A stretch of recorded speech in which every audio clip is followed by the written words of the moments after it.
Hi అండి. ఇప్పుడు నేను మీకు చూపించేది వచ్చేసి ఓపెన్ ప్లాట్ అండి. ఇది లొకేషన్ వచ్చేసి చింతగుర్తి అండి. చింతగుర్తి విలేజ్లో ఉంటుంది. చింతగుర్తి ఊరు నుంచి మనకి మంచుకొండ వెళ్ళే రోడ్ ఫేసింగే ఉంటుందండి. కమర్షియల్ బిట్ అండి. నార్త్ ఫేసింగ్ వస్తుంది, ఉత్తరం ఫేసింగ్. ఈ కనిపించే రోడ్ ఉంది కదా, ఈ రోడ్డుకి ఆ కనిపించే సీసీ రోడ్డుకి మధ్యలో 3 ప్లాట్లు ఉన్నాయి road facing. So middle plot అనమాట, ఓన్లీ నార్త్ ఫేసింగ్ ఉంటుంది. ఇది డిస్టెన్స్ వచ్చేసి ఖమ్మం ఎన్టీఆర్ సర్కిల్కి వచ్చేసి 11 కిలోమీటర్స్ ఉంటుందండి ప్లాట్ వరకు. రఘునాథపాలెంకి వచ్చేసి 5 కిలోమీటర్స్ ఉంటుంది. వెంకటాయపాలెం వి వెంకటాయపాలెం వరకు వచ్చేసి 6 కిలోమీటర్స్ ఉంటుంది. మంచుకొండకు కూడా 6 కిలోమీటర్స్ ఉంటుందండి. సో ఇది రఘునాథపాలెం నుంచి చింతగుర్తి వచ్చే రోడ్డు, మళ్ళీ చింతగుర్తి నుంచి మంచుకొండ వెళ్ళే రోడ్డు జంక్షన్ ఉంది కదా, ఆ జంక్షన్ దగ్గరే ఉంటుంది. సో 2 రోడ్ల మధ్యలో ఉంటుంది. ఇటు వెళ్తేనేమో మంచుకొండ అండి.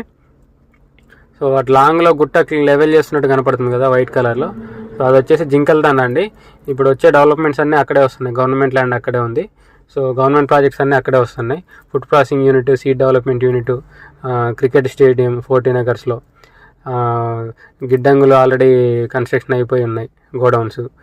ఇంకా స్వామినారాయణ ఇంటర్నేషనల్ స్కూల్ ఒకటి, అవన్నీ ఉన్నాయండి. సో డెవలప్మెంట్స్ అన్నిటికీ దగ్గర ఉంటుందండి. అక్కడికి వచ్చేసి జింకల్తాండకు వచ్చేసి 4 కిలోమీటర్స్ ఉంటుంది. వచ్చే డెవలప్మెంట్స్కి వచ్చేసి డిస్టెన్స్ 4 కిలోమీటర్స్ ఉంటుంది.